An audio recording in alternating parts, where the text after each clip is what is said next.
So Phil, how are you, bud? Good day, mate. All the way from Australia. Yeah, the prodigal son, back in SA. Oh, that's I'm brilliant. back. Yeah, good, man. Yeah, so today we wanted to just chat about mental health. It's becoming quite an issue right now with a lot of people. And Phil's just got an amazing journey. He tried to commit suicide or take his life, and the encounter he had with the Lord. I'm going to put it over to you, my brother. So just tell us a little about what happened and a bit about your story.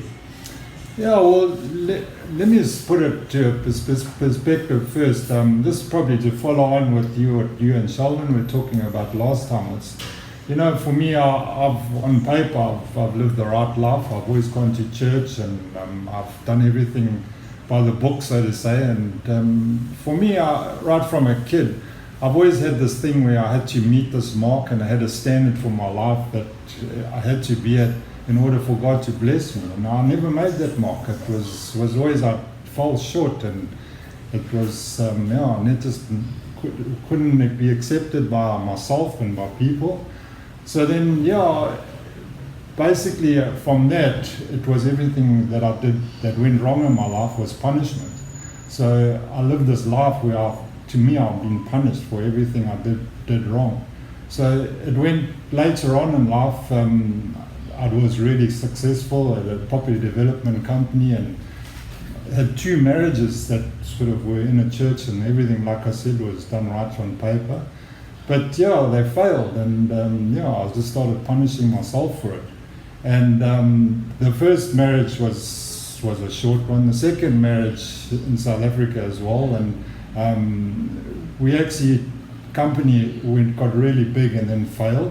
So we decided to do what I think a lot of people are trying to do, is run to Australia and sort of get away from all your problems. And unfortunately, the grass isn't green on the other side. So, well, we know the story. There's a lot of green there.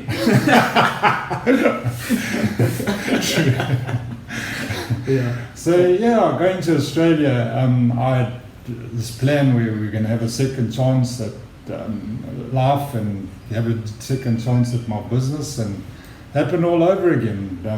Then I was bankrupt in 2 countries, divorced twice.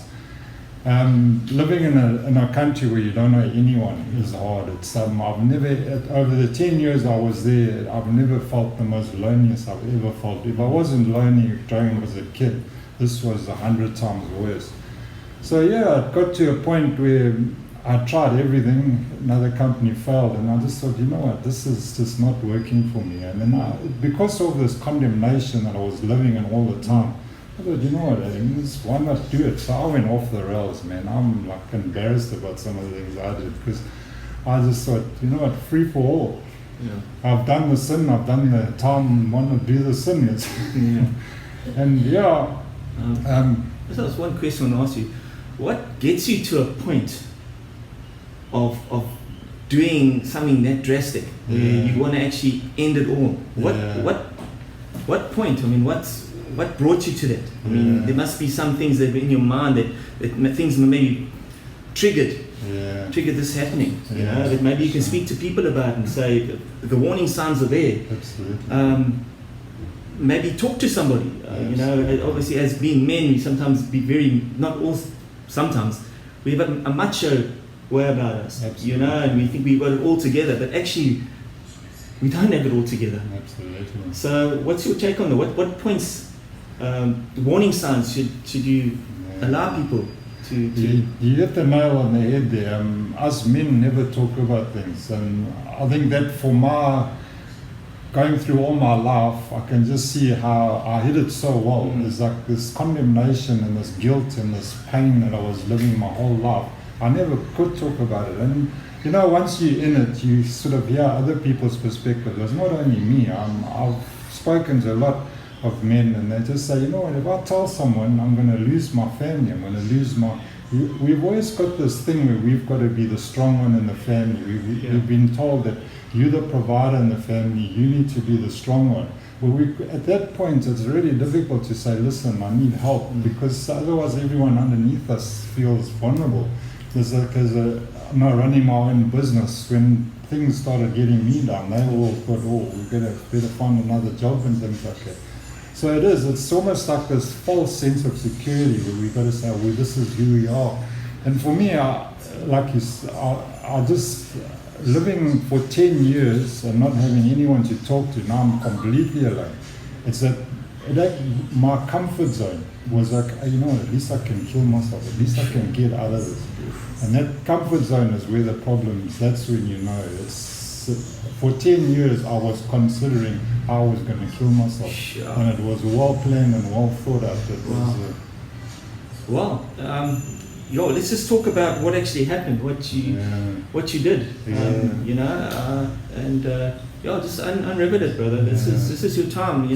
There's a lot of people out there that are contemplating these kind of things, and they've planned, but there's a way out. Absolutely, there's a way out. There's always hope. There's always hope. So tell us a little about what actually happened.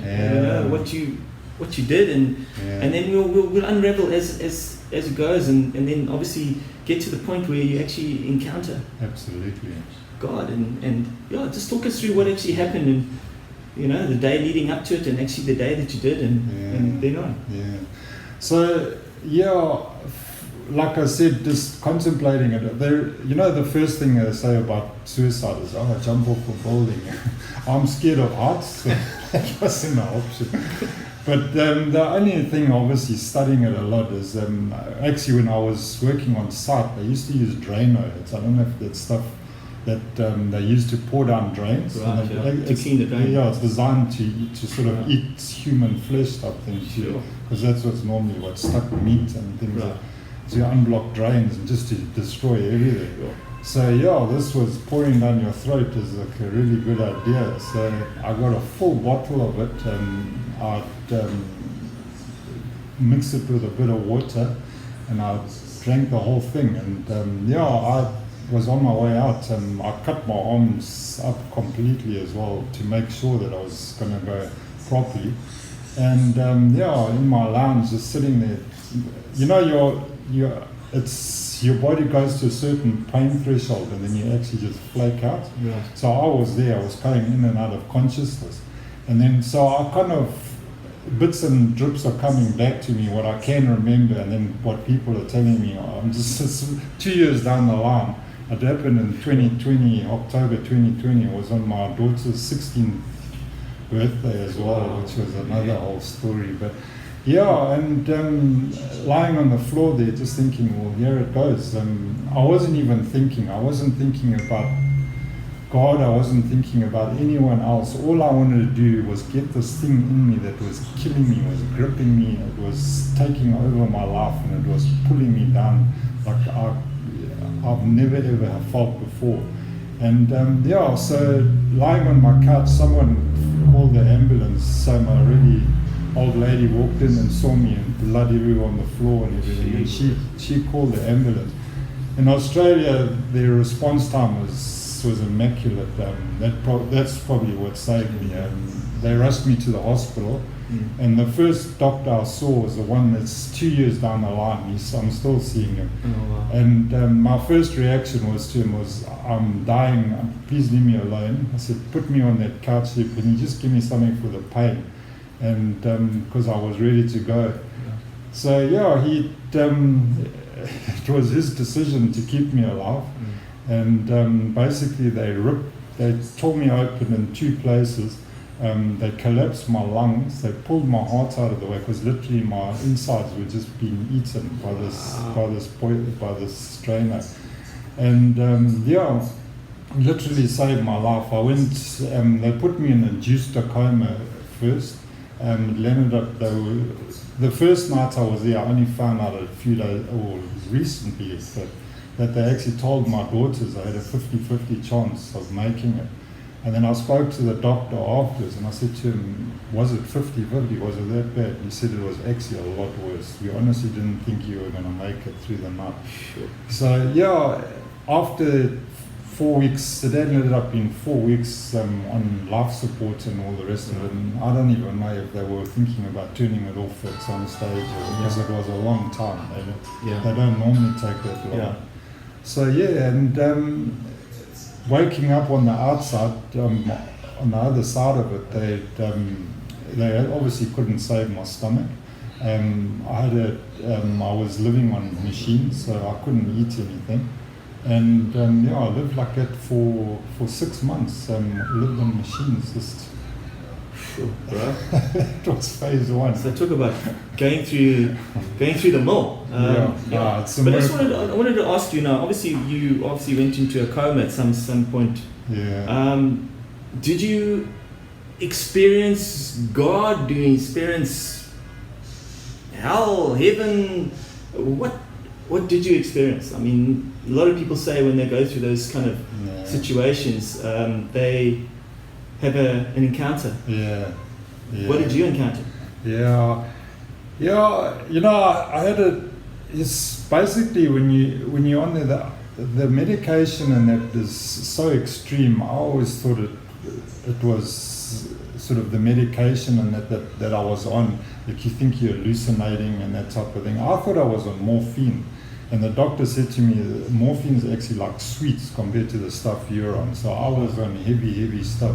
So I had a dream, and I always thought it was a dream, and I thought, because you're having these nightmares and all the rest of it. But over 2 years, I've really had time to process it, Right. and it's sort of God's revealed to me it wasn't a dream. It was too real to be a dream. I was basically, like I said before, I got to a point where I was doing some real bad stuff that I'm not proud of. It wasn't hurting anyone else, or it was just things that I've grown up, and the standards I've lived by was like, you know what, you're going to go to hell for doing that type of thing, and that's what I was almost fixated on. Right. So in this dream, I actually went to this place with this perfect surrounding of everything that I was doing at the time. And I just felt this unbelievable, like, depression hit me, like this huge. It was just something that I just couldn't handle. Like, all I can remember is thinking, I need to get up and get out of here. Anyway, as I was sitting up, this hand came and banged me down and pushed me down, and these eyes, the Bible says that the devil comes in many forms, and all I can remember, these eyes looking straight at me and saying to me, you chose this life, you stay here. And I couldn't move. I honestly couldn't move. And then from that, it's almost like I was at a place where I'm totally useless in the situation. And then I came up out of a coma with ladies, which I think were angels, all around me saying, he's back, he's back, he's back. Praise God, he's back. So that processing it later, it's kind of my thing was, I've always seen myself with the opposite of faith is fear. And I've lived in this fear of going to hell my whole life. And I think, I needed to experience that to realize, God, I don't belong in hell. And God ripped me out of the devil's hands in a matter of minutes, seconds. Wow. That's amazing, bro. Yeah. So you've got a story to tell, I bro. tell you, And this is your time. Yeah. For some of you that are out there that are contemplating these things, don't. You have a choice. Absolutely. And I just also wanted to ask you. Obviously now you're back in SA. Obviously your family's still over in Australia. So there's a plan and purpose for everything. Absolutely. And the reason for you coming back here, what is that plan? Why have you come back to SA? Why have you come back to home? Yeah. It's a question you need to ask. Yeah. Well, you know what? Just going back to, I'm just sort of going back a bit to, obviously living on those machines. Yes. The doctors actually said to me I would live like that for the rest of my life. Sure. So when you say my purpose then still was, I'm going to live on these machines for the rest of my life. What is my purpose in life? And that's for the first time I started crying out for help. Actually, the thing that turned me around was seeing my daughters and seeing their reaction on their face. So I thought I didn't care. Yes. And I just thought, wow, even if it's just for them, and how God used that situation to start building one. So my purpose then was, you know what, I'm going to be on these machines for the rest of my life. So I went back to the doctor and I said to him, I can't live like this. So he said to me, you know what, we've got this thing we can do. We can actually use your intestines and create another throat. Jeez. And he said, but you know what, your chances of living through this thing are like not good. He said to me, it's up to you whether you're going to make this choice. So basically he was saying it's in your hands to whether, and that's when I started really crying out to God and saying, God, where am I going from here? What is going to happen from here?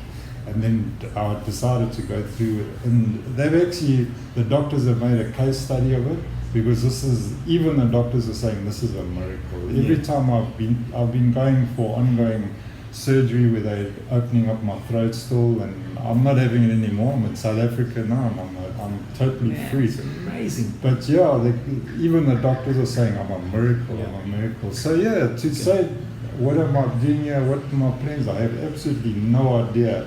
All I know is that God's kept me alive for a reason, and he even if I know that there are so many people that I just want to get this message out to. You know what? You're going to live tied up like I was, and I'm 53 now. I think, you know what? My best years are still ahead of me, because what I know now is like I'm so free, I'm ready to take on whatever comes at me, and I don't have this condemnation. You know what? I'm going to fall again, I'm going to fall on my head, and I deserve it, because I don't deserve it. You don't deserve it. God's done it already for me. When Jesus died on the cross, he said, it is finished. I don't have to accept that anymore. We need to live. Absolutely. Yeah, we are to live. Absolutely. And not die. Absolutely. So, you know, we need to hold on to those scriptures where it says, live more abundantly. Absolutely. And you will do greater things. Absolutely. We need to do that. And, you know, just this testimony, many people are going to get touched. And if you want to reach out, and you need someone to reach out, down in the description we'll put in Phil's email address, our email address. And if you need to just speak to somebody, you know, even we speak over whatever social media outlet you have that you want to use, let us know, and let's talk to you. Let's show you the light, and show you the freedom that you can have in God. You know, it's amazing. Phil, I just met you just a couple of days ago, or a week ago or so, and even during this week, I've just seen how you're starting to blossom. You know, there's a change. And just being around, who you're around is who you become. Absolutely. And yes, there's a change. There's a change coming, and you are the change. So I just want to encourage you that we're going to see mighty things happening in your life, and many people are going to be changed by this. Absolutely. Is there any more things that you maybe want to talk about? Whatever that's been happening in your life. Yeah, I just want to touch on what I said before and what you just said now. Is that, you know, just going through the whole thing, I sort of had this burden to carry myself and not being able to talk about it. Is that, you know, when I was in hospital, they had a lot of psychologists and everything come and speak to me. And please don't get me wrong, the psychologists are doing amazing work. My oldest daughter is actually studying to become a psychologist. So it's just the point where you just find someone to talk to. It's the first step in the right direction, is to find someone you can talk to. If I look back on where I was, if only I had have spoken to someone that I can trust. It's like, it would have, I'm not saying they had to have all the answers, it's just a good listener. And you don't have to have the answers, you don't have to be the specialist. All you need to do is be able to listen. And so all I can, if you're watching this and you're thinking, hey, you know what, I'm kind of there, I'm almost there, and look out for your mates as well. It takes you 2 minutes to say, how you going, mate? And just listen. And no condemnation. Whatever you say stays with me. When you can find that in closed environments of trust, and that's why I say, if you're going to want to talk to me, phone us, call us. There's a good man here, Andy. He's got really good wisdom, and Sheldon too. And you too, Phil. Yeah, you got it, brother. We'll talk about love. love has no record of wrong. Amen. So love is where you need to look. Yeah. And find people that have got love, man. Yeah. We're here for you. We wanna chat to you. We wanna just show you there's better love. Amen. And laugh. Come on, let's just do this thing. Brother, is there anything more you want to maybe just talk about that we can chat? Whatever you want to ask me. Yeah, but listen, obviously, how are you feeling now after this? I mean, we'll put on some clips of Phil before this happened, and we'll put down below, the report that he got back from the doctors. It's a miracle. He's Phil, you're a miracle, brother. Yeah. And we need to get to a point where we realize that there's a lot of people out there that have got a choice between life and death. Amen. Choose life. That's Choose life. Things can't be that bad. Absolutely. There's always find someone you can chat to. Find somebody that you can trust. And if you can't, give us a call. And remember one thing: God is for you. He's not against you. Absolutely. You may think, you may not believe, but let me tell you, all you need to do is believe in a supernatural God that loves you, that cares for you, that sent His Son to die for you that you may have freedom.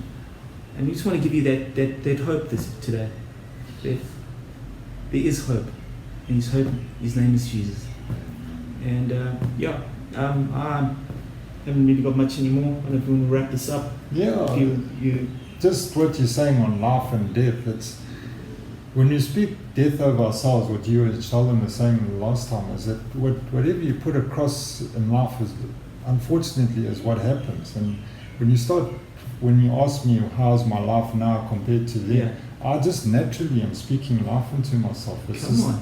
Things that used to worry me and I used to think, life's falling apart again. I just find such victory in it. Yeah. Because I know Jesus has got it. He died on the cross, and Come like on. you said, it's my whole thought pattern, everything's changed. My whole mind has been renewed. I don't think like that. Exactly. That's where the difference comes. Yeah. I don't have mental health problems. I'm free. Come on. For the word says He's not given a spirit of death and fear, but He's given a spirit of love, hope, and a sound mind. And it's all about being a sound mind. Absolutely. We need to renew our mind daily. That's and I'm telling you, today is your day for freedom. Phil, we want to thank you, bro.